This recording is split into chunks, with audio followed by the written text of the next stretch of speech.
Hello students, मैं हेमंत स्वामी हिंदी की online class में फिर आपके समक्ष उपस्थित हूँ।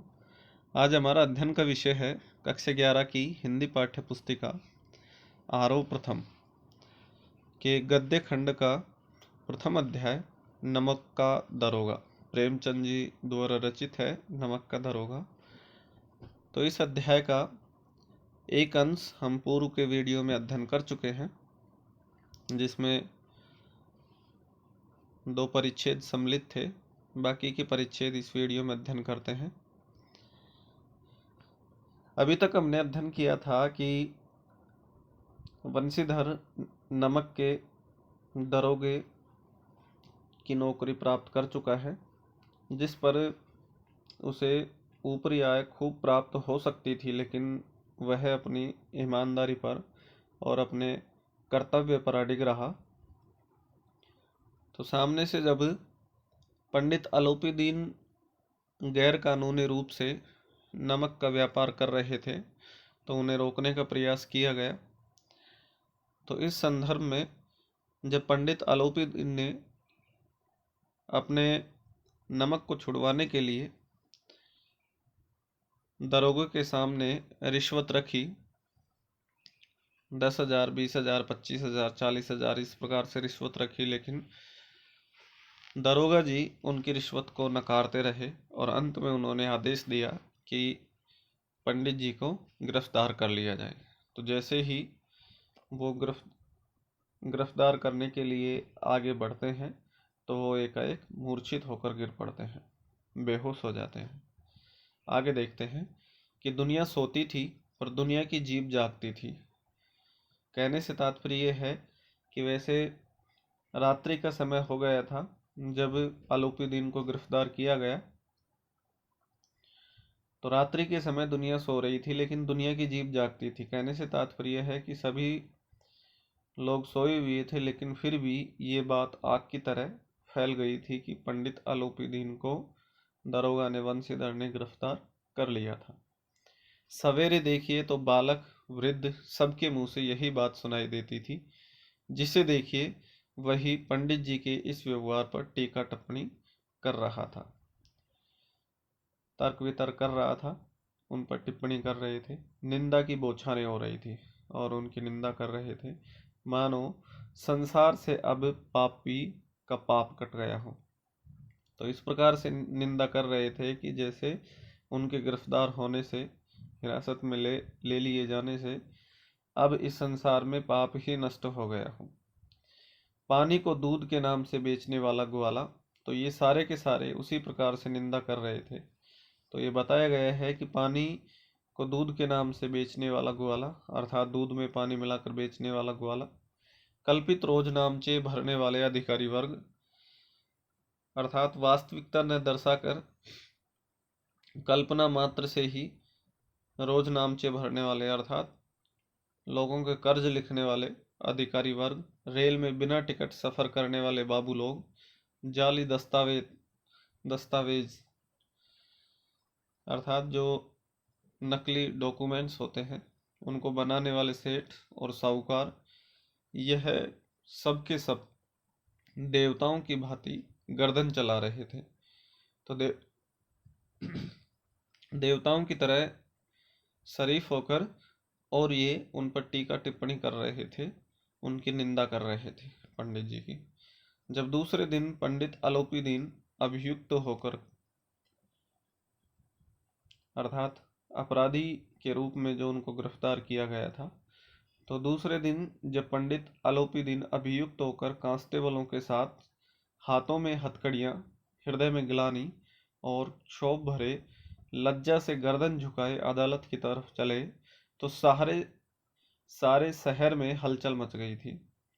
मेलों में कदाचित आंखें इतनी व्यग्र न होती होगी, अर्थात मेला भी इतने ध्यानपूर्वक नहीं देखा जाता है, इतनी भीड़ नहीं होती थी जितनी कि पंडित आलोपीदीन को देखने के लिए वहां एकत्र हुई थी और उनको देखा जा रहा था। भीड़ के मारे छत और दीवार में कोई भेद न रहा था, अर्थात छत दीवार सभी जगह लोग खड़े होकर देख रहे थे।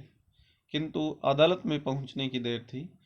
पंडित आलोपीदीन इस अगाध वन के सिंह थे, अर्थात ये विस्तृत रूप से जो फैला हुआ था वन, इसके अकेले शेर थे, राजा थे। शेर से तात्पर्य प्रतीक अर्थ है, अर्थात राजा थे। उनके आदेश की ही पालना होती थी।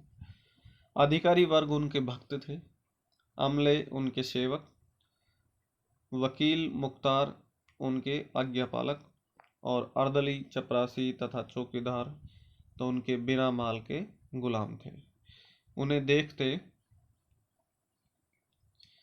ही लोग चारों तरफ से दौड़े। सभी लोग विस्मित हो रहे थे, आश्चर्यचकित हो रहे थे, इसलिए नहीं कि आलोपीदीन ने क्यों यह कर्म किया, बल्कि इसलिए कि वह कानून के पंजे में कैसे आए, क्योंकि उनकी पकड़ सभी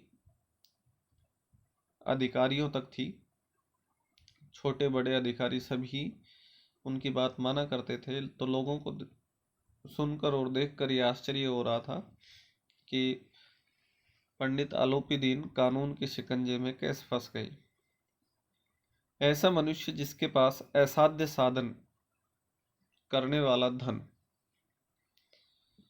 कि असाध्य जो काम संभव ना हो उसको भी संभव कर सकता है वर्तमान में धन। तो ये धन के ऊपर व्यंग किया गया है कि ऐसा मनुष्य जिसके पास असाध्य साधन करने वाला धन और अनन्य वाचालता, वाचालता से तात्पर्य है, वाचाल वह होता है जो अधिक बोलता हो और मितभाषी जो कम बोलता हो।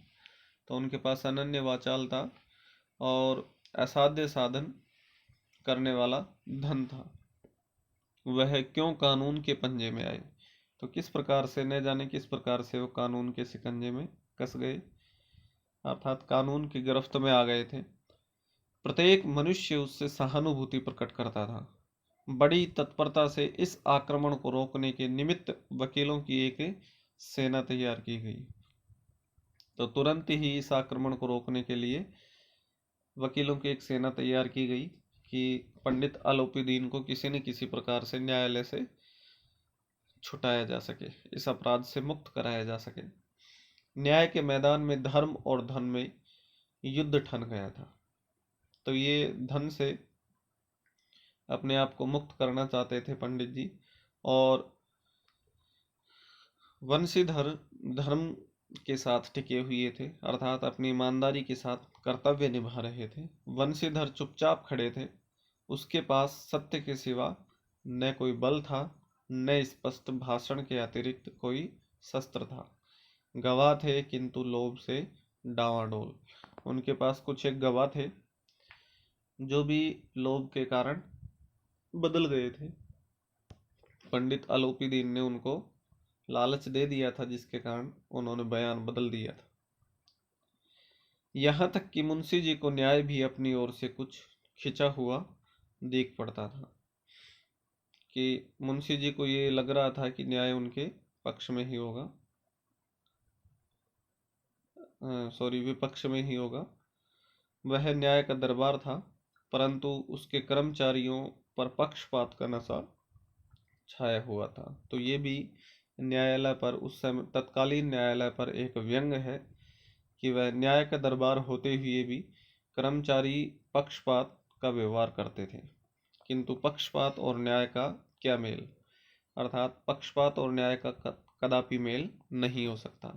जहाँ पक्षपात हो वहाँ न्याय की कल्पना भी नहीं की जा सकती। मुकदमा शीघ्र ही समाप्त हो गया। डिप्टी मजिस्ट्रेट ने अपनी तजवीज में फैसले में लिखा, पंडित आलोपीदीन के विरुद्ध किए गए प्रमाण निर्मूल, अर्थात मूलता से दूर और भ्रमात्मक है, भ्रम के आधार पर है। वह एक बड़े भारी आदमी है, अर्थात प्रतिष्ठित व्यक्ति है। यह बात कल्पना के बाहर है कि उन्होंने थोड़े लाभ के लिए ऐसा दुस्साहस किया हो। यद्यपि नमक के दरोगा मुंशी वंशीधर का अधिक दोष नहीं है, लेकिन यह बड़े खेद की बात है, दुख की बात है कि उसकी उदंडता और विचारहीनता के कारण एक भले मानुस अर्थात पंडित जी को कष्ट झेलना पड़ा। हम प्रसन्न हैं कि वह अपने काम से सजग और सचेत रहता है। तो यहाँ वंशीधर जी के बारे में कहा गया है कि इस बात के लिए हम प्रसन्नता प्रकट करते हैं कि दरोगा अपने काम के प्रति सजग था और सचेत था, किंतु नमक से मुकदमे की बड़ी हुई नमक हलाली ने उसके विवेक और बुद्धि को भ्रष्ट कर दिया।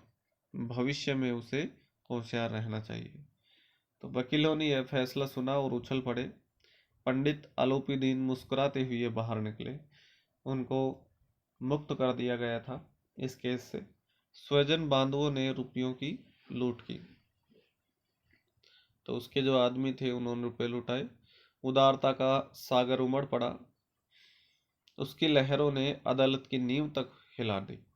जब वंशीधर बाहर निकले तो चारों ओर से उनके ऊपर व्यंग बाणों की वर्षा होने लगी। हर एक व्यक्ति उन पर व्यंग कस रहा था। चपरासियों ने झुक झुक कर सलाम किए, किंतु इस समय एक एक कटु वाक्य, एक एक संकेत उनकी गर्वाग्नि को प्रज्वलित कर रहा था, उनके गर्व रूपी अग्नि को बढ़ा रहा था।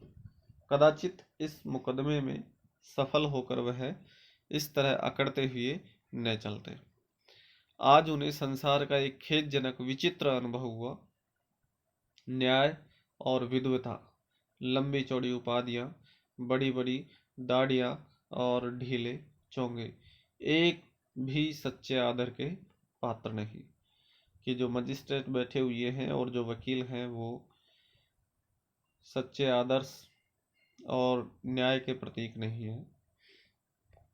वंशीधर ने धन से बैर मोल लिया था, उसका मूल्य चुकाना अनिवार्य था।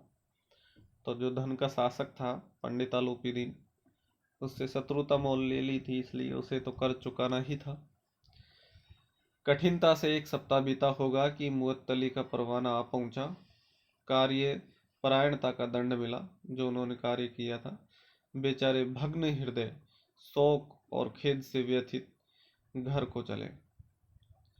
भग्न हृदय अर्थात पीड़ित हृदय से, शोक में डूबे हुए और दुख से व्यथित बंशीधर जी अपने घर वापस लौट चले। बूढ़े मुंशी जी तो पहले से ही कुड़बुड़ा रहे थे अर्थात उनको भला बुरा कह रहे थे।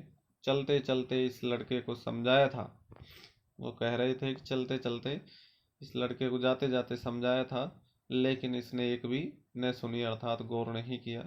सब मनमानी करता है, अपने मन की ही करता है। हम तो कलवार और कसाई के तगादे सहे बुढ़ापे में भगत बनकर बैठे और वहां बस वही सूखी तनख्वाह। कि हम तो जो महाजन है उनके जमींदार महाजन है उनके तगादे सहन कर रहे हैं, अर्थात उनसे जो कर्ज लिया हुआ है रोज उनको किसी न किसी प्रकार से टाल रहे हैं कि धन उनको लौटा दिया जाएगा। और भक्त की तरह हम यहाँ बैठे हैं, लेकिन ये केवल नौकरी में लगने के बावजूद भी सिर्फ तनख्वाह ही लेकर आ रहा है, ऊपरी आय या ऊपरी आमदनी नहीं लेकर आया है। हमने भी तो नौकरी की है और कोई ओहरेदार नहीं थे, लेकिन काम किया दिल खोल कर किया और आप ईमानदार बनने चले हैं। तो इस प्रकार से उनको सुना रहे हैं उनके पिताश्री। घर में चाहे अंधेरा हो, मस्जिद में अवश्य दिया जलाएंगे। तो ये प्रकट करता है कि स्वयं इसके घर में धन का अभाव है, फिर भी ये ईमानदारी के चक्कर में धन का त्याग कर रहे हैं। खेद ऐसी समझ पर कि ऐसी समझ पर दुख है, पढ़ना लिखना सब अकारथ गया, व्यर्थ ही गया। इसके थोड़े दिनों बाद जब मुंशी वंशीधर इस दुरावस्था में घर पहुंचे और बूढ़े पिताजी ने समाचार सुना तो सिर पीट लिया, ऐसा ही होकर रह गए। बोले, जी चाहता है कि तुम्हारा और अपना सिर फोड़ लूं। बहुत देर तक पछता पछता कर हाथ मलते रहे। क्रोध में कुछ कठोर बातें भी कही और यदि वंशीधर वहां से टल न जाते तो अवश्य यह क्रोध विकट रूप धारण कर लेता, किंतु वंशीधर वहां से निकल गए थे। वृद्धा माता को भी दुख हुआ। जगन्नाथ और रामेश्वर की यात्रा की कामनाएं मिट्टी में मिल गई थी। कि उनकी माता भी ये कामना कर रही थी कि पुत्र वापस आएगा, धन लेकर आएगा, तो मैं जगन्नाथ और रामेश्वरम की यात्रा करूंगी, जो विफल हो गई थी। पत्नी ने तो कई दिनों तक सीधे मुंह से बात भी नहीं की थी, पत्नी भी उनसे नाराज हो रही थी। इसी प्रकार एक सप्ताह बीत गया। संध्या का समय था। बूढ़े मुंशी जी बैठे राम राम की माला जप रहे थे। इसी समय उनके द्वार पर सजा हुआ रथ आकर रुका। हरे और गुलाबी पर्दे, पक्षी बैलों की जोड़ी, पक्षी मतलब पश्चिमी बैलों की जोड़ी, जो हस्त-पुष्ट और दिखने में सुंदर होते हैं।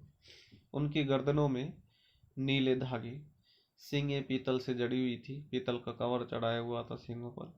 कई नौकर लाठियां कंधों पर रखे साथ थे। मुंशी जी अगवानी को दौड़े, अर्थात उनके स्वागत के लिए दौड़े। देखा तो कौन, पंडित अलोपीदीन। झुककर दंडवत की, अर्थात प्रणाम किया और लल्लो चप्पो की बातें करने लगे, अर्थात उसकी खुशामद करने लगे। हमारा भाग्य उदय हुआ जो आपके चरण द्वार पर आए। तो इस प्रकार से उनकी चापलूसी करने लगे कि हमारे तो भाग्य उदय हो गए, हमारा सौभाग्य है कि आप हमारे द्वार पर पधारे हैं, आप हमारे पूज्य देवता हैं, आपको कौन सा मुंह दिखावें। मुंह में कालिख लगी हुई है, अर्थात इसने पंडित जी का जो विरोध किया था, गिरफ्तार किया था, उस संदर्भ में कहा गया है कि मैं आपको किस तरीके से मुंह दिखाऊं, अर्थात मैं आपको मुंह दिखाने लायक नहीं हूं, क्योंकि मेरा पुत्र वंशीधर ने ऐसा कार्य किया है।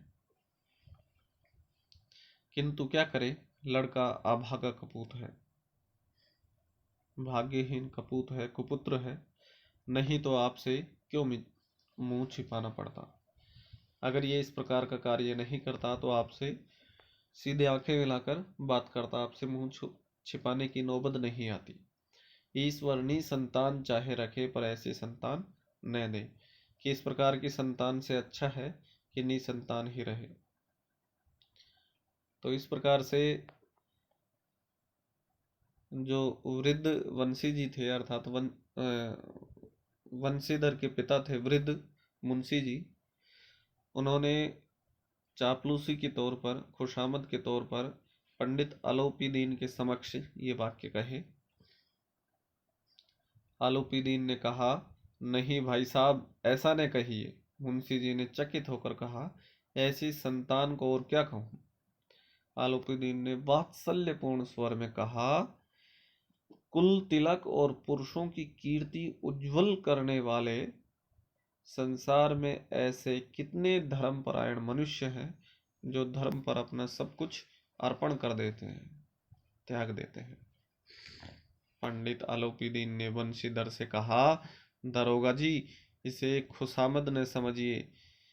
खुशामद करने के लिए मुझे इतना कष्ट उठाने की जरूरत न थी, तो इसे आपकी सेवा मत समझिए, खुशामद मत समझिए। अगर मैं सेवा करता तो इतना कष्ट उठाने की आवश्यकता नहीं थी। उस रात को आपने अपने अधिकार बल से मुझे अपनी हिरासत में ले लिया था, कैद कर लिया था, किंतु आज मैं स्वेच्छा से आपकी हिरासत में हूँ। आज मैं अपनी इच्छा से आपको सुपुर्द करने आया हूँ। मैंने हजारों रईस और अमीर देखे हैं, हजारों उच्च पदाधिकारियों से काम पड़ा है, किंतु मुझे परास्त किया तो आपने, लेकिन मुझे पराजित करने वाला कोई नहीं मिला, मेरे विपक्ष में जाने वाला कोई नहीं मिला। मुझे केवल आपने ही परास्त किया है। मैंने सबको अपना और अपने धन का गुलाम बनाकर छोड़ दिया। मुझे आज्ञा दीजिए कि आपसे कुछ विनय प्रार्थना कर सकूं। वंशीधर ने आलोपीदीन को आते देखा तो उठकर सत्कार किया, नमन किया, किंतु स्वाभिमान सहित उनका आदर सत्कार किया। समझ गई कि यह महाशय मुझे लज्जित करने और जलाने के लिए आए हैं। क्षमा प्रार्थना कर चेष्टा नहीं की, वरन उन्हें अपने पिता की यह ठकुर सुआती की बात ऐसा ही से प्रतीत हुई कि जब उन्होंने कहा कि क्षमा प्रार्थना की चेष्टा नहीं की तो अपने पिता की ये ठकुर सुहाती बात, अर्थात ठाकुरों के समान इस प्रकार से ये बात उनको असहनीय प्रतीत हुई। पर पंडित जी की बातें सुनी तो मन की मैल मिट गई, अर्थात मन में जो भ्रम था वो समाप्त हो गया। पंडित जी की ओर उड़ती हुई दृष्टि से देखा, सद्भाव झलक रहा था। गर्व ने अब लज्जा के सामने सिर झुका दिया था, अर्थात वंशीधर जी अब लज्जित हो गए थे और पंडित अलोपीदीन के समक्ष झुक गए थे। शर्माते हुए बोले, यह आपकी उदारता है जो ऐसा कहते हैं। मुझसे जो कुछ अविनय हुआ है, गलती हुई है, उसे क्षमा कीजिए। मैं धर्म की बेड़ी में जकड़ा हुआ था, अर्थात मैं कर्तव्य के वशीभूत था, नहीं तो वैसे मैं आपका दास हूँ। कर्तव्य से मुक्त होकर मैं आपका सेवक हूँ। जो आज्ञा होगी वह सिर माथे पर, अर्थात मैं उसको सहर्ष स्वीकार करता हूँ। आलोपीदीन ने विनीत भाव से कहा, नदी तट पर आपने मेरी प्रार्थना नहीं स्वीकार की थी, किंतु आज स्वीकार करनी पड़ेगी। कि नदी के तट पर जब उन्होंने पैसे का लोभ लालच दिया था और स्वयं को मुक्त करने के लिए ऐसा कहा था, तब वंशीधर जी ने नहीं माना। लेकिन आलोपीदीन जी कह रहे हैं कि उस समय आपने स्वीकार नहीं किया था, लेकिन अब आपको करना होगा। वंशीधर बोले, मैं किस योग्य हूँ, किंतु जो कुछ सेवा मुझसे हो सकती है उसमें त्रुटि गलती नहीं होगी। आलोपीदीन ने एक स्टाम्प लगा हुआ पत्र निकाला और उसे वंशीधर के सामने रखकर बोले, इस पद को स्वीकार कीजिए और अपने हस्ताक्षर कर दीजिए। मैं ब्राह्मण हूँ, जब तक यह सवाल पूरा न कीजिएगा द्वार से नहीं हटूंगा। तो मुंशी वंशीधर ने उस कागज को पढ़ा तो कृतज्ञता के आभारी भाव से आंखों में आंसू भर आए। पंडित आलोपीदीन ने उनको अपनी सारी जायदाद अर्थात संपत्ति का स्थायी मैनेजर नियुक्त कर दिया था। 6,000 वार्षिक वेतन के अतिरिक्त रोजाना खर्च अलग, सवारी के लिए घोड़े, रहने को बंगला, नौकर चाकर मुफ्त। तो कंपित स्वर में बोले, पंडित जी, मुझ में इतना सामर्थ्य नहीं है कि आपकी उदारता की प्रशंसा कर सकूं, किंतु मैं ऐसे उच्च पद के योग्य नहीं हूँ, अर्थात मैं इतने उच्च पद के लायक नहीं हूँ। आलोपीदीन हंसकर बोले, मुझे इस समय एक अयोग्य मनुष्य की ही जरूरत है। वंशीधर ने गंभीर भाव से कहा, यूं तो मैं आपका दास हूँ। आप जैसे कीर्तिवान प्रतिष्ठित सज्जन पुरुष की सेवा करना मेरे लिए सौभाग्य की बात है, किंतु मुझ में न विद्या है, न बुद्धि, न स्वभाव, जो इन त्रुटियों की कमियों की पूर्ति कर देता है। ऐसे महान कार्य के लिए एक बड़े मर्मज्ञ अनुभवी मनुष्य की आवश्यकता होती है। इतनी बड़ी धन संपत्ति को संभालने के लिए जो मैनेजर के रूप में उनको ऑफर रखा गया था, उसके लिए कहा गया है। आलोपीदीन ने कलमदान से कलम निकाली और उसे वंशीधर के हाथ में देकर बोले, न मुझे विद्वता की चाह है, न अनुभव की, और न ही मर्मज्ञता की, न कार्य कुशलता की। इन गुणों के महत्व का परिचय मैं खूब पा चुका हूँ, अर्थात मैं इनको अच्छी तरह पहचानता हूँ, जानता हूँ, अनुभव कर चुका हूँ। अब सौभाग्य और सुअवसर ने मुझे वह मोती दे दिया है।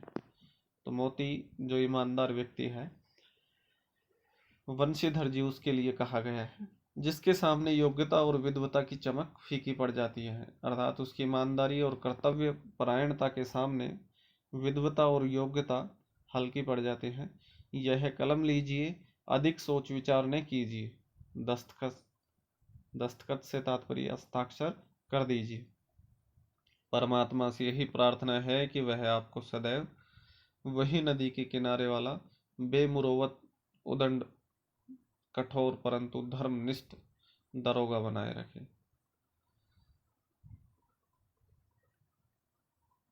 बंशीधर की आंखें डबडबाई। तो इस प्रकार से ऐसा सुनकर वंशीधर की आंखें नम हो गई थी। अश्रु से भर गई थी। हृदय के संकुचित पात्र में इतना सा एहसान समा सका। एक बार फिर पंडित जी की ओर भक्ति और श्रद्धा की दृष्टि से देखा और कांपते हुए हाथ से मैनेजरी के कागज पर हस्ताक्षर कर दिए। आलोपी दीन ने प्रफुल्लित होकर उन्हें गले लगा लिया, प्रसन्नता से आलिंगन कर लिया। तो इस प्रकार से संपूर्ण अध्याय का व्याख्यान पूरा होता है। अब अगले वीडियो में इसके सभी प्रश्नोत्तर हल करते हैं। धन्यवाद।